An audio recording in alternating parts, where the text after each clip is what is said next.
Welcome to the Gaming's Greatest Generation podcast, where we discuss news, reviews, and all things video games with your hosts, the OG Leo Hawley, the overachiever Mark Lombardi, and Mr. Contradiction himself, Matt Harms. Stay tuned for ways to connect with the G3 community, contribute to the show, or tell us about your greatest gaming experiences. Now, let's get to the show.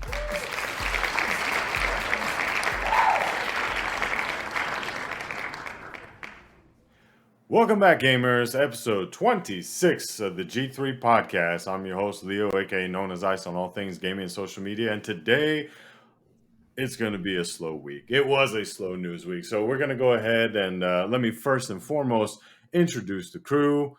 We got the one, the only, Mr. Halo Coach on Fiverr, Mark, aka Snipe90. What's going on, brother? Coming at you live. Psych.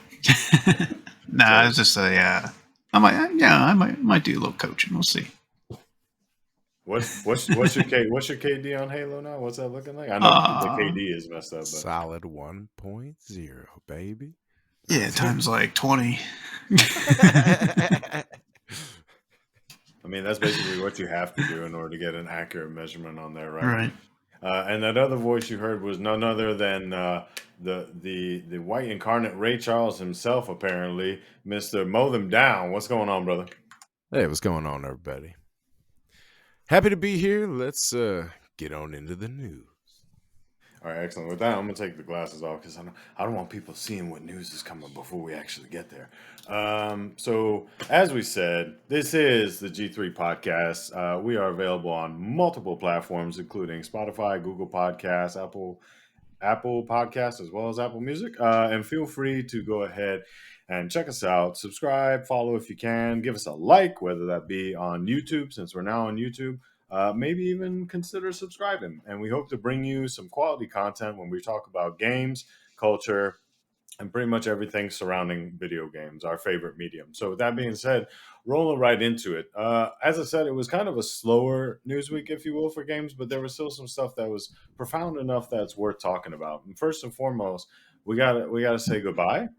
It's not a terrible goodbye, but a goodbye nonetheless. Sega went ahead and announced that basically they were going to get rid of their remaining arcade games that could be found in Genda Inc., or also known as Gigo or Gijo arcades in Japan. So they are one of the few remaining coin-op arcade businesses over in Japan. And so Sega leaving an arcade business is kind of a big deal. And especially when you consider in late 2020, or at least as this news goes, Sega sold its shares regarding arcade shares of the company up to 85% in 2020 in light of kind of the lack of folks going to the arcade and whatnot because of the COVID-19 pandemic. But that being said, I guess in a way, the positive is kind of frees up Sega to be more of an invested agent in their own IPs and their first party titles, if you will. Let's go with Matt. Matt, what did you think about this one? Was this of any relevance to you at all? Is it just a somber note? I mean, yeah, I think it's a bummer, but I can totally understand why they would be looking to pull out of something like that. It's kind of the reality of the situation that arcades are becoming even more of a niche thing, than they once were. I can't imagine that it's a huge revenue base for them. It's hard for me to say, I guess. I don't know. This is mainly like effective in Japan where they have these things. Could be that was a major source of revenue. I doubt it if they're, turning it off. So yeah, I don't know. It doesn't affect me personally. Obviously, they're not set up out here for that. Hopefully that won't have any kind of negative impact upon their, actual like mainstay video game, development projects. I would assume not, right? If nothing else, this would free up resources so that they can invest more into such. So yeah, I don't know. I'm sure it's a bummer for people in Japan. Maybe, I mean, this other company is going to take over, but hopefully it'll be a positive move for Sega. I can't imagine they did it thinking that it was like, well, this is going to hurt us, but we're just going to chop off the foot. Yeah, I got you. Being, an arcade kid myself, growing up, doing a lot of arcade games. Not so much the Sega titles, but I was big into the Street Fighters and Mortal Kombat's. There was one arcade game in particular, Area 51. Can't even remember who makes that for the life of me, but that thing was just dope. I absolutely loved it. Mark, were you an arcade kid? Like, did you get to play any Sega games in arcade or? My go-to was the Game Gear, Sega Game Gear back in the day. With the Sonics and the Lemmings and all that goodness. It's sad to see something like this happen, but I feel like Sega's is slowly dying out. I mean, Nintendo's trying to, keep what they can keep with their games, but you don't hear much from Sega, so it's just a sad day. Yeah, I guess go ahead, Matt. You had Oh, something my to throw bad. in No, there? I'm sorry. I just want to clarify, like, they're not like stopping producing video games or anything. No, no, no, no. Honestly, I can't imagine you won't continue to see stuff from them potentially in arcades. This was them backing out of actually having like their own arcade locations for people to come and play stuff. So, I would imagine you'll probably still be able to go down and play whatever Sega game at an arcade out here locally. I think it's more just trying to excise like superfluous things that are just sort of eating up resources on their part. Way of the Yeah, future. I think the part that makes me a little uneasy. By the way, I totally missed that. This news was reported. We're a little late in this one. This came out the end of last month via Polygon, but I think the part that is a little disconcerting or a little puts me on the alert is okay, cool. Well, Sega is doing this presumably because they weren't making a whole lot of profits. Maybe even worst case scenario, it was costing them money to go ahead and have these arcade or machines in the arcades. I don't know Especially exactly if how nobody's that. showing up. Yeah, I don't know how that business model works out, but I mean, we've heard rumor here and there about Sega being a potential to get scooped up with this ongoing acquisition arms race. So, that I think is the only thing that's kind of like, all right, is that Sega showing its cards that maybe something needed to give in order for them to go ahead and continue thriving as a company? But who knows? Moving on to our next bit, though, something that I think we all saw the writing on the wall for and knew that it wasn't going to last very long. Google is reportedly through GamesIndustry.biz, an exclusive article, reportedly deprioritizing Stadia. Um, so Stadia has kind of been, for anybody that wasn't tracking this, Stadia was Google's answer to video gaming. It was supposed to be a stream only service that you were able to buy some hardware for. And by some hardware, I mean like a controller that specifically pairs with the Stadia interface. And I'll only speak for me.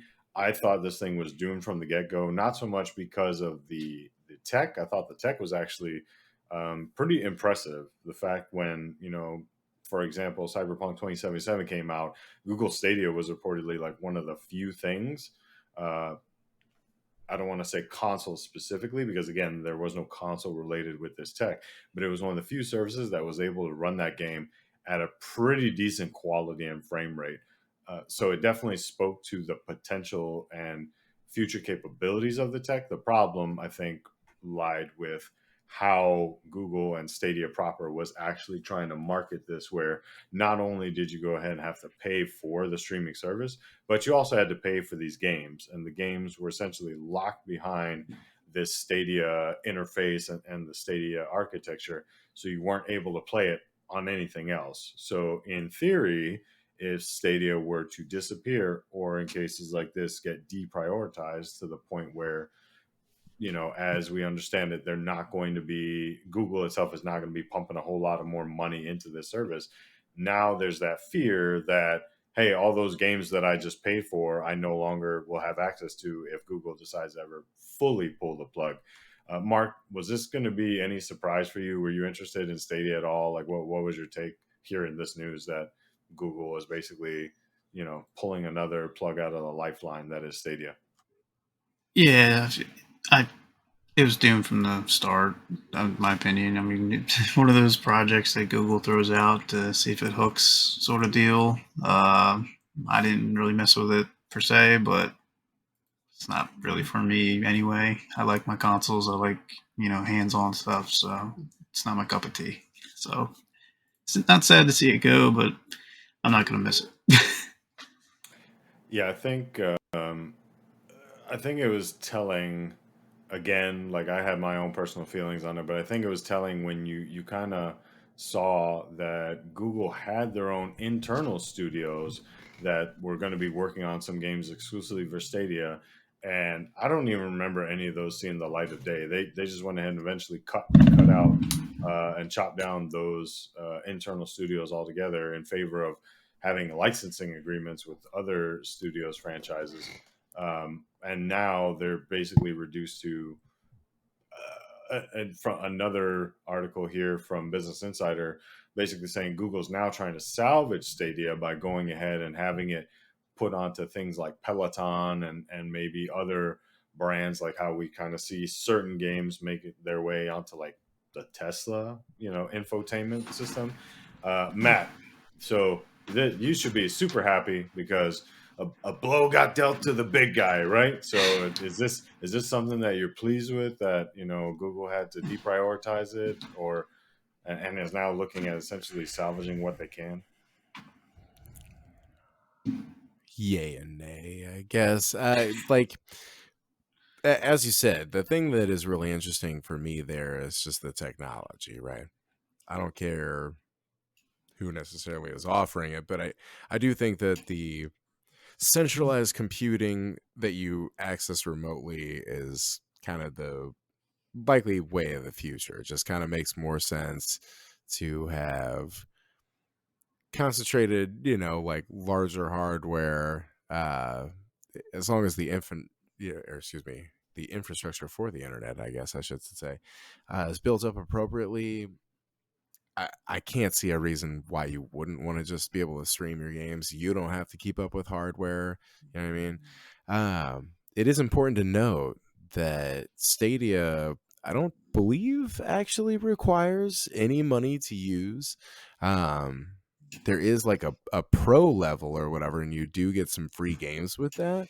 And I believe that's also what gets you access to like higher quality, like performance or whatever. I don't recall if they're doing 4K. They may be, but that would definitely be like the pro level of subscription for, I think, like $10 a month or whatever. Primarily, you just have to own the games in some fashion that they can, track to access to allow you to stream it. I think a lot of their bigger issues were the fact that they did just require you to, migrate over to their service. Most people are comfortable where they're at in the PC sphere. I think, Steam even offers options for, like streaming your content to like your television and everything. So if you already have your PC, which presumably you have a PC if you've built up a library of PC games, it's just one of those things where it's like it's hard to know exactly what demographic would really be best suited by the service, where you either have an old ass PC and you're not interested in spending to upgrade. So like for me, it potentially be perfect. Kind of the same thing with the Nvidia Shield deal. But for people that are avid, PC gamers, have built up this huge library and they are dedicated to having their own hardware, modifying that to, how they see fit, making sure they're in control of all their, settings for performance and whatever else is, that's maybe a hard seller, I guess. So yeah, I think it's just maybe just not a wide enough audience for something like that for Stadia yet. Yeah, and that's essentially why, at least in the Business Insider article, it specified that they had planned to have, let me make sure I don't misquote it here. They plan to have something like 1 million active subscribers Yeah, like 1 million active users per month or something. Yeah. Yeah, they wanted something to the effect of 1 million active users per month. Here we go. Failed by Phil 25%. Harrison. But Yeah, I mean, Phil that's Harrison, still another executive, set a 750,000 goal to active reach users. 1 million monthly active users by the end of 2020. So, we're talking over a year ago, and they missed it by 25%. So we're talking around 750,000. I think the part that really hurts the gaming industry by losing Stadia is Stadia was the first tech that I'm aware of, at least, that didn't require a lot by way of connectivity. Like all they wanted you to have was basically like 100 megs down. And I think that was like their optimal rating. And you could go theoretically as low as like 25 down, but I don't know how the performance would be there. Like I remember, I think I tried it on a trial, and I was like, oh, this isn't half bad. Again, for me, it was a complete turn off because it was a whole nother ecosystem to have to invest in. But thinking about little Johnny or Janie who, is playing out in the Midwest somewhere where maybe 10 megabits down is like the only connection that they have. And because of that, they're not like us with a wealth of resources to try and get a hold of either a PS5 or an Xbox Series X or S, or maybe they don't even, it takes months for them to even get an Xbox One or PS4 in stock. This was a really nice alternative for them because they could go ahead and pay, if assuming it was the pro level, they could pay for a small service and then have access to, I think Stadia also reported that they currently have over 200 games on the service, and they want to go ahead, with over 200 titles currently available, and they want to add another 100 this year.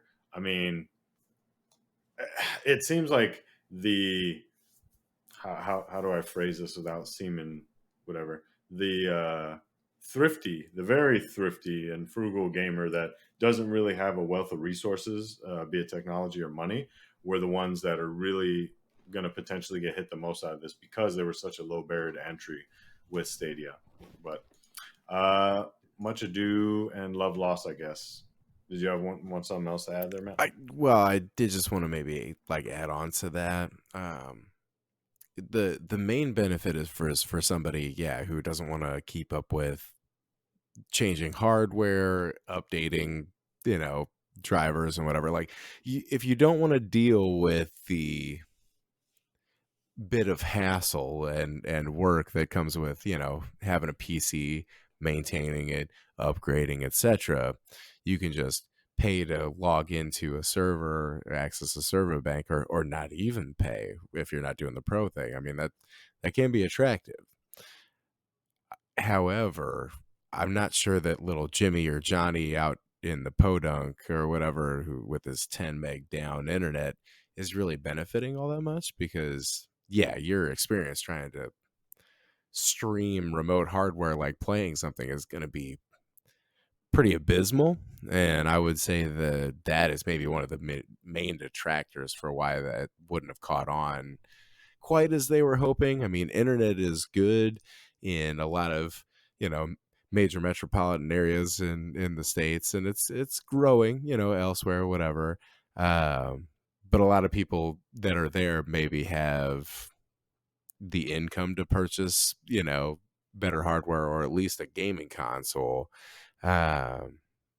Somebody who, doesn't have great internet, that's probably basically their option, is to get their hands on a console or a PC or something, because they're not going to be trying to, play a game, let alone a multiplayer game streaming, with a 10 meg down connection. It's just not feasible.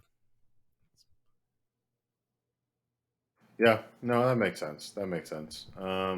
Nonetheless, it's one less player, and I know that we'll get into talking about the playing field and how things may be changing or consolidating. But the fact that we've lost one more player that could have added to a level of competition in the space is still, I think, a loss overall. Yeah. That being said, we're not going to lose much more time here as we go ahead and take our first break, and we'll be back right after this.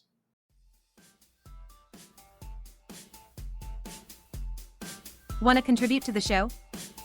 Maybe you want to try your chances at a question being aired? Give us a call at 702-690-9292 and you might find yourself so lucky. And we're back, gamers. So we took a break talking about some news where we were saying goodbye to a couple things, and apparently we want to go ahead and say hello to Meta and their introduction of the metaverse. Probably not the reception that they wanted, but this news coming out of USA Today, I guess originally by way of a blog post on Medium, which I believe is an English, like a UK based blog. But there are reports of a female researcher.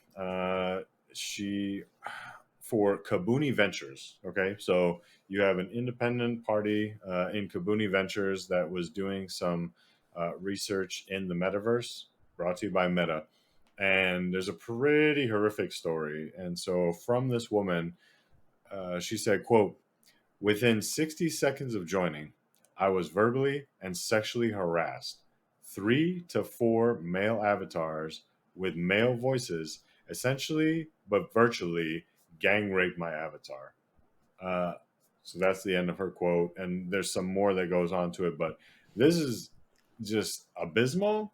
I mean, I think it's safe to say this is like the whole social media anonymity thing gone to a whole nother level. When I found out about this, and sorry, the article goes on. There's a whole lot more that goes in there, but it talks particularly about how, unfortunately, because of the state of the world that we're in, by way of getting into metaverses and whatnot, that there's not a lot of legal representation, if any, that can happen. Quite frankly, there's not really any charges that can be passed. The only thing that can come down is this research be given back to Meta to go ahead, to go ahead and have them try to potentially institute some changes. Which there was another article, unfortunately, I couldn't find it after I found it the very first time, that talked about Meta's instituting a 4-foot rule in the metaverse. So I'm sure that's what people love to hear. We have social distancing in real life, so now we're going to have social distancing in the virtual life. This is, let's just get back first and foremost to the behavior, and just, I mean, it's downright disgusting in my mind. I mean, I just have my wife. I know, Mark, you got, a couple over there, right? You got your wife, your daughter. Like, how does this strike you? Is this something that, as both a gamer as well as a husband and a father, does this like strike you as appropriate behavior in a gaming space? Well, of course not. Especially, gaming virtual space as well as, real life. Just, it's something that unfortunately happens, but I had the feeling that this whole virtual thing, this stuff would happen. I mean, it's Facebook, so, or Meta, whatever you want to call it these days. So like, it's filled with, you know, creepy people, and people just get on there to get their fix off of X, Y, Z. So like, uh, I only use it for marketplace and sharing photos with my family. I'm not going to get into the whole virtual thing, and my kids will never see Facebook or Meta ever in their lives. But yeah, it's unfortunate event, but I just, unacceptable in today's society for sure. Never say never, brother. You never know. They're going to go ahead and they're going to get into Roblox, and Roblox is going to have some backdoor into the metaverse. It's going to be this huge thing, right? Um, Again, this kind of strikes me. In the article, we have Joseph Jones, who's the president of Bosco Legal Services. They are an investigation agency. They specialize in cyber and social media crimes. So well, excuse me, they socialize in investigating things within those social media spaces, not exactly the crimes. But Mr. Jones was quoted as saying, with the large majority of harassment that happens online, even if it is criminally actionable, you would be hard pressed, I would say almost impossible, to find a law enforcement agency legitimately willing to help. So that's a quote again from Mr. Joseph Jones of Bosco Legal Services. But I Matt, mean, did we go ahead? Go ahead, Mark. What do I you was got? gonna say at the same time, like, what's the difference? Well, it's just a slight difference, but like, what's the difference between a message board of XYZ comments than this to go down? Like, it's kind of go hand in hand, kind of. So I would argue before we go ahead and let Matt chime in here, I would argue it's the fact of a message board. While there's two different aspects to it, right? A message board, you have evidence right there. There's Well, actual I'm sure evidence, and everything's unless recorded though. I, I don't know. I don't know. Maybe potentially, right? Like presumably, if it was recorded, if all the interactions, like I would honestly say I don't think they ventured that far because I could just imagine the petabytes on petabytes of storage space that they would have to host all that information, and even then we'd start getting into somewhere along the lines, I'm sure they probably did a little CYA on their part with the terms of service, like, hey, you know, especially with all the privacy stuff that Facebook, Meta, whatever we're calling them today, has gone through in the past year or two with regard to privacy infractions that they've been answering to up on Capitol Hill. I would imagine that they're taking as much of a hands-off approach vis-a-vis recording these things as they can. So in the sense of like a message board, people have the sense of anonymity, and then but b, they have at least some type of tangible evidence there that this stuff is presumably recorded unless a Yeah. mod takes it down or something. In Meta, uh, I would hope that there's some type of, you have to pair this avatar with this account, and this account is to this actual human being, right? That there's a little less in the sense of the anonymity. um, but yeah, I would just imagine again with the vast amount of data that needs to be recorded for something like that, what you're talking about. I don't think they've thought that through or invested in it. Matt, do you think that Meta thought this through like at all? That this was going to happen? Do you think that these are the kind of things that we were going to see basically in the first couple weeks, if not months, of Meta, the Metaverse becoming a thing? I mean, this is far from the first few weeks or months of like a metaverse type of thing, but even the application or program in which this happened has been out for a little while. It's just like now becoming publicly available. I would have to assume that Facebook, Meta knew that things like this would happen. Um, you'd you'd have to be entirely new to the concept of online interaction and just human interaction in general to assume that that something like this wouldn't happen. Like the more appropriate, I guess, analogy, Mark, would be, um, who amongst us here have not been and have not committed the infamous teabag in Halo? Okay, you know what I Oh, mean? if you're Like, talking people, I about. I'm just saying, corpse humping is a thing in video games, and it's not right necessarily. And females have been, harassed and abused verbally in video games online, for quite a long time. It's not great. It's not great behavior. It's something we all have to work on, and it's something that I guess as more recognition comes out, that's what it's all about. Call somebody out. Let's all work on it together. But yeah, this is hardly new or shocking to me. I do think that the labeling of it is, like I was gang raped or whatever. I do think that's a little sensational. I don't know what her experience was. I'm sure it, may have been jarring. But I think that's why this is catching on as the story there. Uh, but yeah, I mean, it's definitely an issue. Online harassment of any individual, frankly, is a common occurrence. It is unfortunately very much more likely to target females. Yeah, it's definitely a problem. It's not a new one, but it is something that needs to be worked on continually.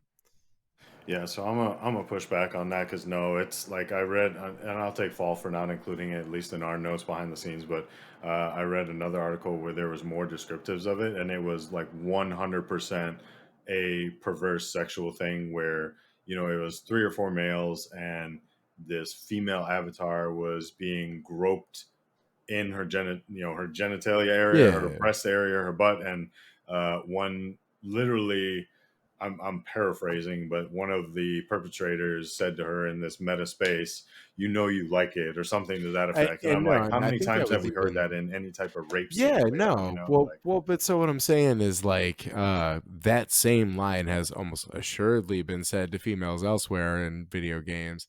The main difference here is that there's like articulation of like hands and arms and stuff where you can do this in a much more like realistic portrayal of something. But you do have to keep in mind at the opposite of the spectrum, and not to by any sense actually blame her for anything that happened there, but uh, you do have the added benefit of being able to take the headset off, log out of that. You know what I mean? Like it's not like you have to stick around for that behavior. Um, so I mean, it's not good. It's not excusable. It's something that the community, like, in addition to whatever kind of policy that Facebook is going to put up, because yeah, they're not going to be able to record all of everything that's going on in every server all the time. The community has to police itself, which is maybe a broader topic for another time, but at least explicitly applicable to this. People need to hold each other accountable. You know what I mean? Obviously, this kind of thing is not acceptable, and people got to call each other out. But yeah, I mean, it's hard to know exactly what you would be able to do to prevent something like that in the moment. You know what I mean? The best thing would be for, unfortunately, as shitty as it is, would be for the female to disengage and just break out of that. Because I mean, it it's going to be a long long while before Facebook is hiring metaverse cops to be rolling around to police stuff and whatever. And what does that even do? How does that work? Whatever. So yeah, I don't know. It's not a good thing. It's not a good thing. I just don't think it's like a new thing or anything. Yeah, we'll see. I've been in talks with a couple folks to try and see about getting a female guest on to go ahead and talk about just some of these topics with us and give us a perspective that, quite frankly, we don't see. I definitely hear your points on, disengaging, but I don't think that's the right answer regardless. No, The me right either. answer, Yeah, I don't. yeah, Yeah, the right answer would be for it to not happen. I just want to throw out there, like, if this shit is happening to you, like, please just log out or whatever. You don't have to deal with that. That's not like the ideal solution, but for the interim, at least, that's probably like going to be your best bet, because I don't know that anybody's going to be able to come up and take these dudes down in the moment. yeah. And again, Aside from that's the where community call out thing or whatever. And again, that's where, I'm going to agree to disagree. I think in 2022, we have the resources available. It's just a matter of having enough give a shit to go ahead and implement such resources. This is kind of on the heels of, again, I'll take the fault that, I didn't have this to contextually speak on. But Phil Spencer was asked by, I believe, a major news outlet, something to the effect of, because he said something about going ahead and not necessarily censoring, but going ahead and being able to call out particular members of the online community that just have negative behavior. Not negative behavior like I'm having a bad day, I want to let others have a bad day with me. Like literally going out and being a flat out dick to everybody, using racial slurs, doing all this stuff that you wouldn't do if you were looking at this person face to face in real life. And so he said something which I think got taken a little out of context, but it was this idea of, well, if I knock this person on, let's say, Xbox, right, their home platform, that is going to somehow follow them on PlayStation. It's going to follow them on Nintendo. It's going to follow them on all these other online mediums. And maybe I'm the outlier on this one, but I think that's good. I don't think that if you are that type of for lack of another word, perpetrator, if you're going out there and in like the case we're talking about here, basically committing what could be a crime otherwise in real life, and then we're going to go ahead and just say, oh, hey, you the victim, you go ahead and disconnect, like we can't really do anything. No, bullshit. I think we're in this day and age with technology where we should be able to hunt down that person's credit card that's associated, if we're talking about a paid for service like Xbox or PlayStation, or they should be able to hunt down this person's IP. You can't tell me that these mega corporations don't have things to trace it back even through VPNs. We should find what system these people are using and just literally block it entirely. Like that's a whole nother level of dictum that you just need to be excised from society at large. Like, And go ahead. and I just want to say, like, I'm not necessarily disagreeing with that. You know what I mean? I understand that emotion and everything. I'm just saying that in the immediate moment, right? Because everything that you just said, I don't disagree with, but none of that solves the problem right at the time of it happening. You know what I mean? Um, so that's really more why I was just reminding that there is that option. Yeah, and Um, I don't yeah, disagree. Like, it's not like you're on the street and you're like police, and all of a sudden, like, I get it. I get where right, you're going there. right. Like, in Yeah. in the immediacy, but just in general, like, if someone Yeah, exhibits bands, that type of absolutely. behavior, like, Like, no yeah, reason not to. Yeah. Mark, are we left field on this one? You agree No. or Well, disagree? I'm glad you guys are actually agreeing for Yeah, once. for once, right? But You and I, for once. let's wrap up G3 After Dark and move right along. All right, so Mark's got nothing to say on this one. So this time around, for our listenership and viewership, this time around I will include at least all the articles that we have sourced that we're talking about for this, so you guys can kind of read along and feel free to chime in, whether on the Discord or email us or even give us a call and let us know your thoughts, feelings. If you agree, disagree with the stuff that we're talking about here, and especially if you're someone, I'm not going to say someone that's been through these type of experiences, but if you have a different perspective than us that maybe we're not seeing, please by all means, chime on into the show. Even on Anchor has an opportunity where you can go ahead and click a link and leave us a voicemail on there. So there's plenty of ways to reach out, be part of the conversation. Let us know if we're completely out to lunch on this one. If you like the tactical crouching, as Matt liked to cite earlier in the show, and you feel like that's going to get lumped in with everything else. Um, Anywho, on to bigger and better news. Hopefully, so IGN, or at least IGN was our source on this one, but literally the internet went ablaze when none other than Rockstar Games went ahead and confirmed, as if there was any doubt, that GTA 6 is already well underway in development. And this also coming on the heels of them announcing that the remastered or updated or upreses, whatever versions of GTA 5 are going to be coming out Next for gen. the Xbox Series consoles as well as PlayStation 5 next month, I believe, in March. Yeah, like GTA 5, specifically GTA Online, has been an absolute cash cow. I think we've seen something in the billions that Rockstar and Take Two have collected from this thing. I believe quarterly, not even annually, quarterly. It's just a monster. So I would not expect that to go away. But I mean, Matt, is it any surprise that GTA 6 is under? Like, this was like a no brainer. Am I right? Yeah, no, I can't imagine that anybody was like, "Oh, they're really gonna do it."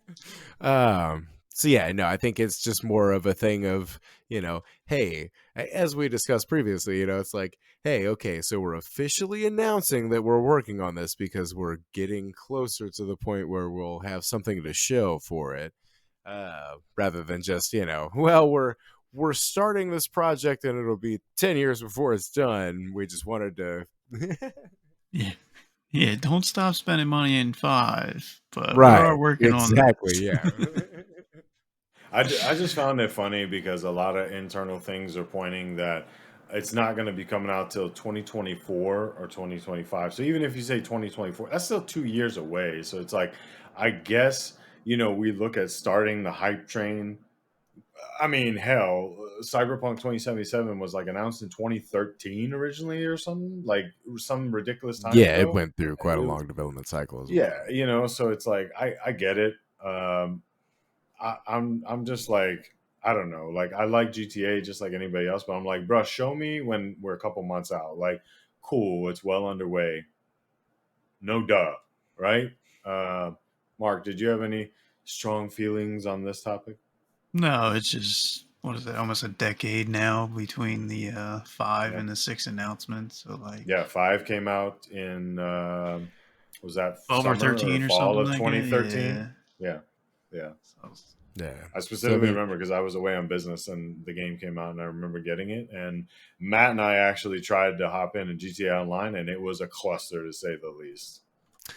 yeah, it was a rough launch, but I I don't know. I wouldn't be shocked if it went out to 2025 or even maybe beyond that. I would imagine that they're gonna put quite a lot of time into it to make sure that it's, you know, a worthy successor, especially if it's gonna have to take over for Grand Theft Auto Online. You know, uh, but yeah, I mean they've been raking money in with that. I can't see why they're necessarily going to be necessarily rushing to move away from that.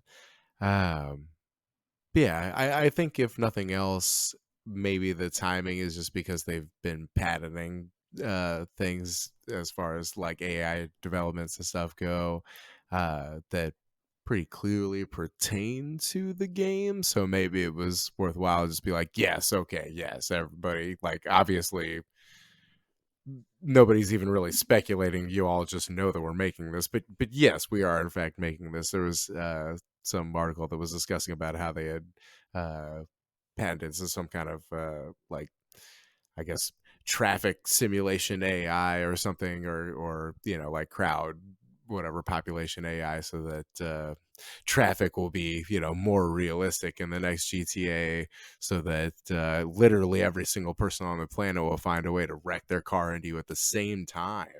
Uh, yeah, Yeah, I remember a lot of the promises that came out for GTA Online as well, like literally having a reactionary stock market, right? So it was something like, oh, you crash into all the Honda yeah, that would have been lookalikes, and cool. Yeah, you could have like we got all completely. I think excited about that. we did, and I think they realized real quick how that could go, completely awry. Um, Moving right along from that topic, though, something that didn't isn't completely awry, but definitely raised an eyebrow. Apparently, this news out of VGC, but Saudi Arabia, um, not a stranger to investing in any type of gaming companies. They went ahead and they apparently invested in 2020, December of 2020 specifically. They invested $3 billion worth of stock in Activision, Blizzard, Electronic Arts, and Take Two. They've now gone ahead and, without specifically naming amounts to either, have invested a sum of about $1 billion into Capcom and Nexon, equaling about 5% of both of those companies. Um, so, not really a whole lot to talk about this one. Just, here we go again. We're talking about more of acquisition season, or at least investing into different enterprises and entities. And Matt, you got something hot off the press you want to share about this one? I think the main thing to note is that part of their prior acquisitions in the gaming space had included Activision Blizzard, so they're making money on this deal. Uh, so now they're putting money into Capcom, hoping that Microsoft's going to buy them next so they can profit off of that even more, which confirms that they are listening to this show. Yeah. Again, like, I love how you're tackling all the things that we didn't include on the show. There was also um, there was I think it was an investment group that went ahead, and apologies that I don't have the source article, but there was an investment group that basically said if Microsoft wanted to go ahead and purchase a essentially Asian Asian born, Asian derived company, being a Capcom, a Square Enix, or something like that, they were going to have extreme difficulties, both because of the general distrust from Eastern market of the Western market. The business ethics and policies are different. Just the fact that, honestly, there's a little bit of tension there, maybe with socio-political issues. There's just a lot going on there. And so the notion of Microsoft being able to wholly buy a Capcom, or again a Square Enix, I mean, you name it, the fact that, or even Sega for that matter, Sega, a very proud company, may go ahead and actually sell, if we looked into the crystal ball, to something like a PlayStation before they did to an Xbox. Um, but I found that pretty interesting nonetheless to read that little piece. Again, sorry I didn't have that for reference here. Um, Last attacks on that one from either you gents before we go into a break before this next section. Good. All around. No, everybody's good. Okay, and so with that, ladies and gentlemen, woo, take a breath, and we will as well, and we'll be back right after this. Heard something you liked? Maybe you want to showcase a great gaming experience? Or perhaps you just want to share a laugh with the crew. Join the Discord by using the link in the show notes. We look forward to you being part of the community. And we're back, gamers. So moving on, we are done with the news, kind of, not really. If you caught it this week, this past, I want to say it was Wednesday, right? Yeah, Wednesday the 9th, Nintendo had their latest Nintendo Direct stream. And so we got to see, finally, fantastically enough, a lot of new stuff, or at least some new stuff, some rehash that we already heard about coming out in 2022 and beyond. Mark, our resident Nintendo guy, I'm going to go ahead and let you take the lead on this one. Tell us, what did you think about this Direct? What excited you? What kind of fell flat? What are your thoughts? Sure. Yeah, so it's one of the better Nintendo Directs I've seen. They showcased Kirby and the Forgotten Land, some the new Super Mario Strikers game. Haven't seen one of those since 2005. I played the crap out of that on GameCube. Got some new tracks coming to Mario Kart 8. Since they like to, milk that game as well. We got the Wii port, I should say. It says Nintendo Switch Sports, but it's pretty much just Wii U Sports ported to Switch. They added a few things here and there, but that just seems pretty interesting. We got to see some, new modes for the Kirby game, like the mouthful mode they're calling it. It's like a car mouth, bending mouth, cone mouth. It's like basically you pick up different items in the game, which gives you X amount of power for such levels of the game. They did a little sneak peek of like Metroid Dread. They said that the game might be too difficult for some people, so they're implementing a rookie mode, so you don't die with one hit. And then for like the more badass people, you get the boss rush mode. But yeah, I kind of ran through that for kind of my highlights. But what you got, Leo? Yeah, no, you said a lot of great ones. So I don't know why. Like dude, I like some of the weirder stuff out of Nintendo lately. So I went ahead and I picked up Shin Megami Tensei 5. I think last month or the month before when that was on sale. Just something about it when I saw it last summer stuck out to me. So kind of along the same lines, Xenoblade Chronicles 3. I don't know what it is. It's something that's standing out to me. I think I grabbed at least Xenoblade Chronicles 1. And so I dug kind of where that was going. I'm not really a huge JRPG guy, but I wanna expand my horizons, right? I want to see what the world of Nintendo has to offer. The Mario Kart thing, yeah, let's talk about that. I was not a fan. I'm not gonna lie. So it's great that they're adding 48 new tracks, but the fact that it was like 8 different packs, I think it was something to that effect, and they want to charge. Okay, cool. So the first one is going to cost $25. So here we come into that whole question about like, oh, like PlayStation. PlayStation wants to charge $10 more for a PS5 title versus PS4. Nintendo, I don't know how much you're actually remastering these tracks, and then you're going to charge $25 per pass or per booster course pass as they're calling them. I don't know, dude. That really seems like milking it, like you said. Um, the Mario Strikers look pretty cool. Chrono Cross Remastered, I thought was funny. I thought we were going to see that announced for PlayStation, and I guess there was whispers of that, and we never saw it. And here it's announced for Nintendo. To Triangle Strategy, I'm just gonna not say anything on that because I know Matt is gonna buy a Switch just for that. So we'll give him at least his 2 minutes of fame to talk about that. And then Kirby and Forgotten Lands. I might go ahead and that may be one of the first. I don't know why Kirby's always held a place in my heart from a kid on the Game Boy. So I might pre-order that game. Oh yeah. That's coming out at the end of March, we said, right? And then something that two things. Sorry, I'll wrap mine up real quick. But two other things that three things. Apologies. Three things. What was it? Defense Wars 1 and 2. Um, that one, or excuse me, Advance Wars, not Defense Wars. Advance Wars 1 and 2 reboot camp. I feel like I played Advance Wars back when I was younger, and I got hooked for a hot minute. So the notion of that coming out on Switch and it's not on another platform where I could seek out achievements or trophies or something because I'm weird like that, um, strikes me as something I may want to do. No Man's Sky, my jaw just dropped. The notion of that game coming out on Switch with all the processing power and everything required for it, like even if you parse down the graphics, I was like, no. And last but not least, something I didn't see coming, I don't think anybody saw coming, Disney Speedstorm Racing. Like, what? So you basically have like a Disney version of Mario Kart. Yo, I'm going to be Mickey and I'm going to tear it up. Matt, I'm going to tear you up right before you go ahead and you tell us about all these things that you're digging, including your illustrious Star Wars announcement that you were so happy about. Horrifying. Yeah, no, I did think the Star On Wars the court, thing on was, the court. Listen. yeah. I did think the Star Wars thing was funny. Just as like, hey, here's this game from however long ago, or bring it to Nintendo finally. But And no, that was specifically Star Wars Force Unleashed, we said, right? yes, yeah.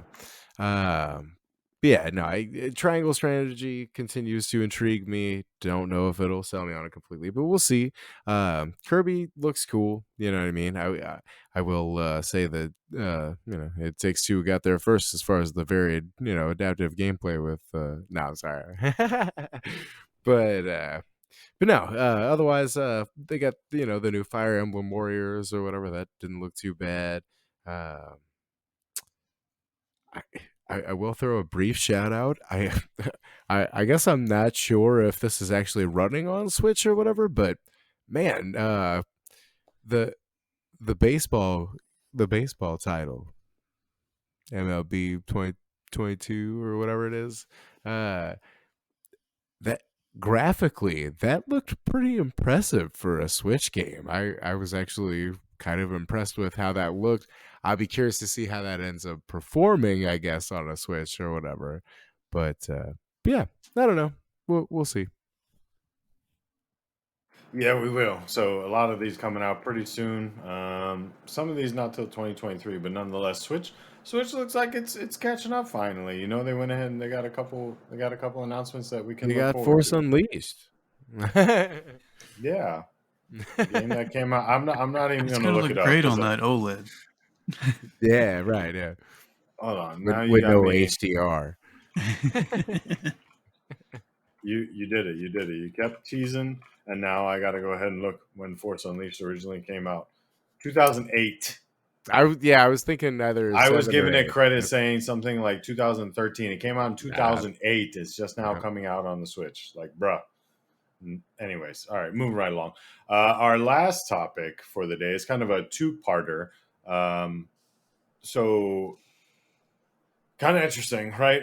We're trying not to touch on the whole acquisition news, especially because it just kind of keeps blowing up and involving everybody and taking up all the news cycles. But uh, this past week, Microsoft announced on CNBC, they had the president, Brad Smith, come on and talk about they are introducing a new app store, which the idea, at least through the interview, sounds as though there's going to create a level of parity and equality insofar as treatment on the App Store for all developers, so that there won't necessarily be favoritism to Microsoft developed apps versus a third party independent developed app.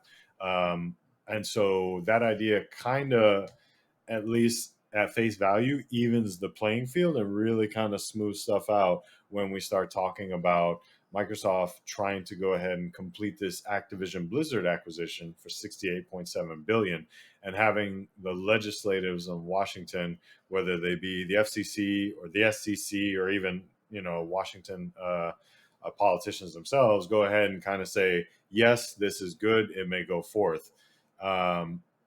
Particularly when it comes to this app store and talking about equal treatment among all parties. I'm not gonna lie, when I watched the interview, I was like, oh, that's a direct shot at Apple. Like, there was a couple things that they said in there that they gave credit to Apple, but what we saw based on the court case, this was last year, right? Well, it's been over a year, but Apple versus Epic, there was a lot of stuff that got unearthed, including internal policies regarding App Store purchasing and whatnot on the Apple side of the house, as well as other parties. Um, Mark, let's start with you because you're the Apple guy among the three of us here. Does this make you think any differently about Microsoft? You think they're no longer like the big bad, that they're going to try and be equal player with everybody else in this new App Store? Yeah, I can. I mean, I got an iPhone, iPad, MacBook. You know, I have, of course, my Microsoft PC and all that stuff. But I will tell you this, I do wish the App Store for Apple was more versatile in terms of, Microsoft and Apple products, apps, whatever. The cloud app on Apple for Xbox is kind of glitchy. I don't know how your guys' phones is, but it would be nice to be able to, flip flop back and forth between everything on one device. But aside from that, I I'm liking the way Microsoft's doing business. Liking acquisitions. I think that, like you said, the big bad wolf, as people call them, like they're dialing things back. Getting people back in their good graces, I guess. But yeah. Matt, Mark's in favor of the one device to rule them all. Where do you stand on that? Because I know you've alluded to that's never going to happen. Do you think that that's still an absolute never going to happen, or do you think there's the potential that Microsoft is making it so much more inviting of an ecosystem that's trying to kind of hard words to compete with that?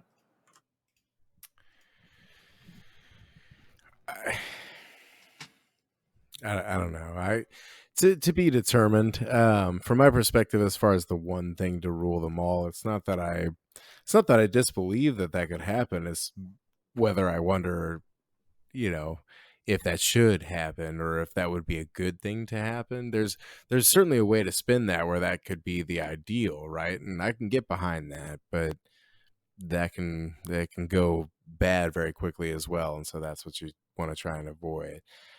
Insofar as these new policies, it's hard to know. Yeah, it's hard to know. It's hard to know exactly like how these are going to be implemented. Like looking over what they are, it sounds very generic.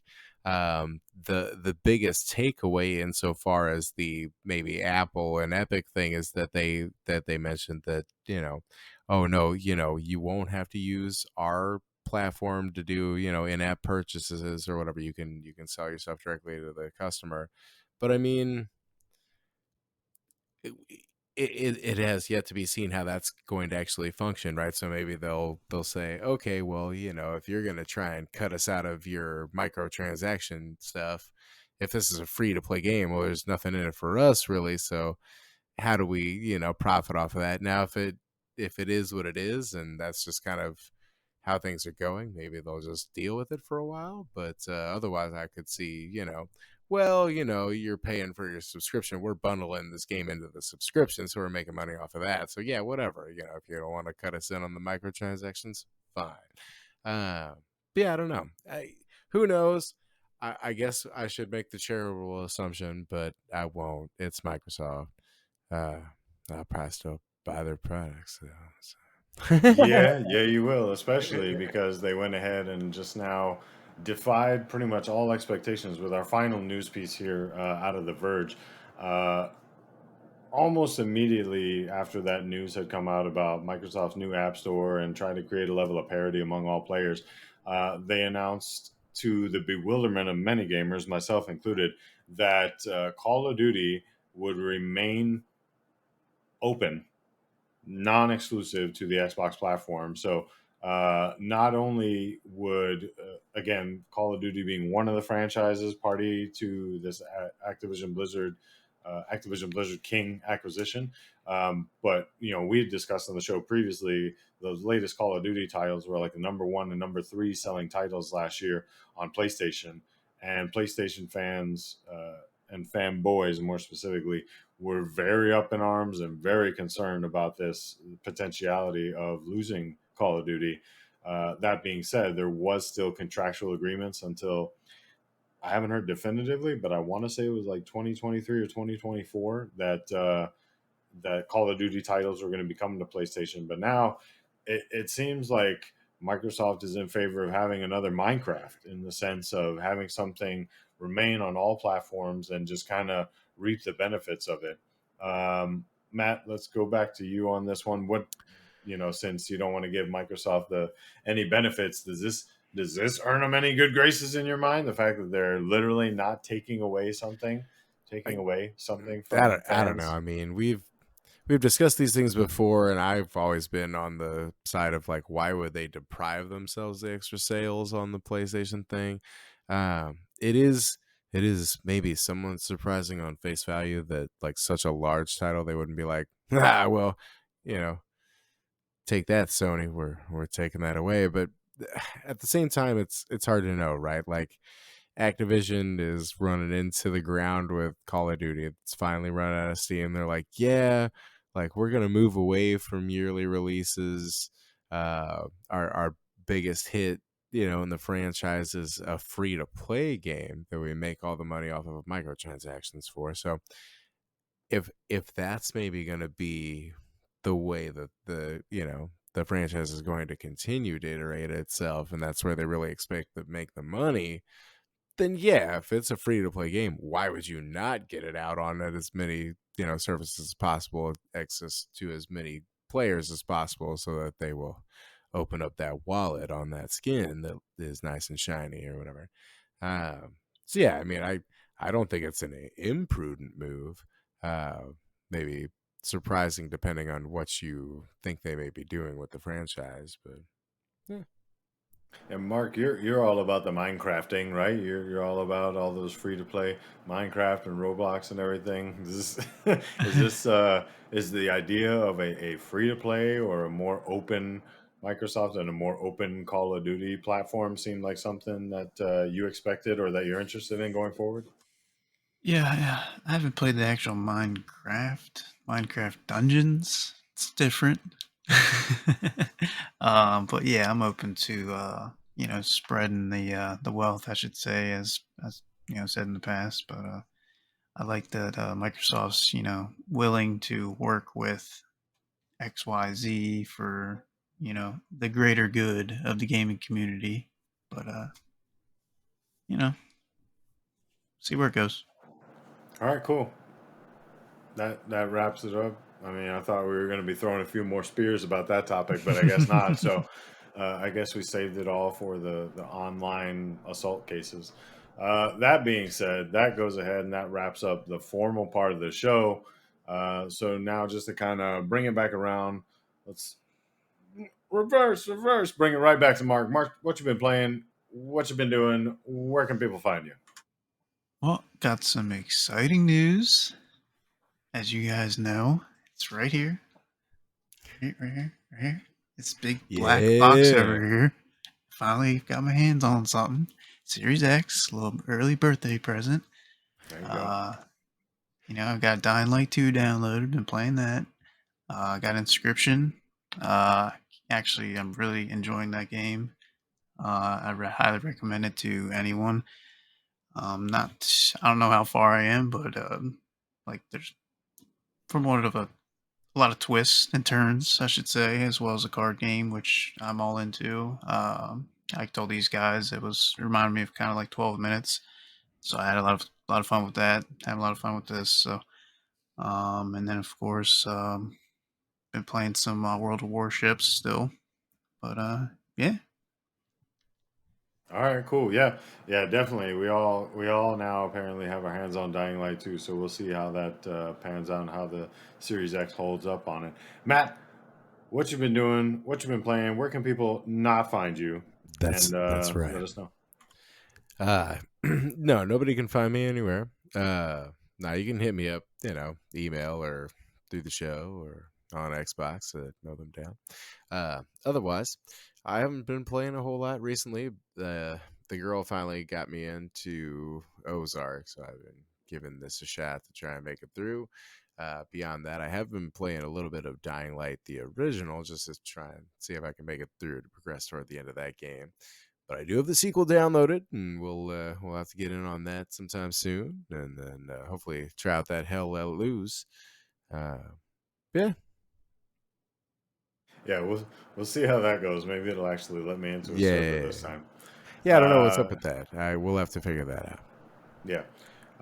So once again, Leo, aka known as Ice, on all things gaming and social media. I have been pretty quiet this past week. A lot of work after hours type stuff, professional development, education stuff, and then some family stuff also. So I haven't got as much gaming in this week. That said, did get to do some more.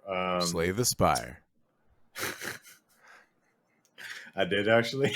I wasn't going to say that one. I did actually get a little more Slay the Spire. Got and some folks, more, this has been sponsored by. Yeah, right. Yeah. We'll see. Actually, I'm actually like inside baseball. I'm actually drafting up something to communicate with the developers from Slay the Spire to see if they'd be willing to come on the show and. Were we just talking about this with Yes. Force Unleashed? You know, like it's going to be like 2035, and Leo's going to be like, "You guys play that Slay the Spire?" You guys play that Slay, dude. I could go on about the playthrough that I just ended before hopping on. I'm so upset about it. But anyways, yeah. So I was doing some of that. The Sackboy Big Adventures on PS5. I've been playing some more of that with the wife. She just can't get enough. It's hilarious. She absolutely hates the speed levels, but yet, you know, I love playing with her, watching her laugh, and we're having a good time doing that. Otherwise, yeah, it was a really slow week for gaming for me. But apparently, I'm going to get into Dying Light 2 with these two, so we'll see how that goes. That being said, I'm also going to be doing a little more on the editing side for this. So once again, if you didn't realize, this show is available not only in podcast format, but now on YouTube. So feel free to hit that like button. Go ahead and subscribe. Smash that like button. Smash that freaking like button, baby. Smash that like button. Hit subscribe. Let us know in the comments what you like, what you didn't like. If there's too much noise going on around me here, let us know how you feel about the show, what direction we could go. And especially if you're somebody that has a different opinion than us, if you come from, you know, a different cloth, a different cut of the cloth, if you will, we would love to have you on the show. We'd love to hear some differing opinions, regardless of how much Matt and I bicker.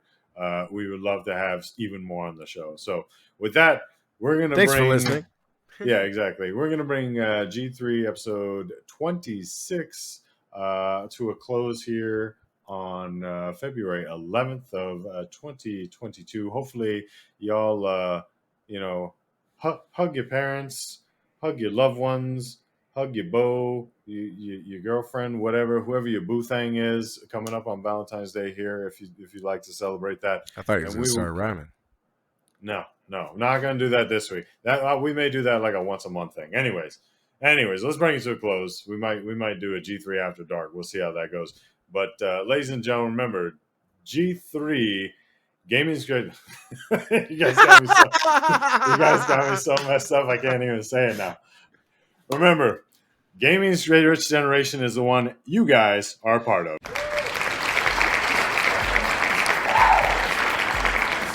Thanks for listening to the Gaming's Greatest Generation podcast.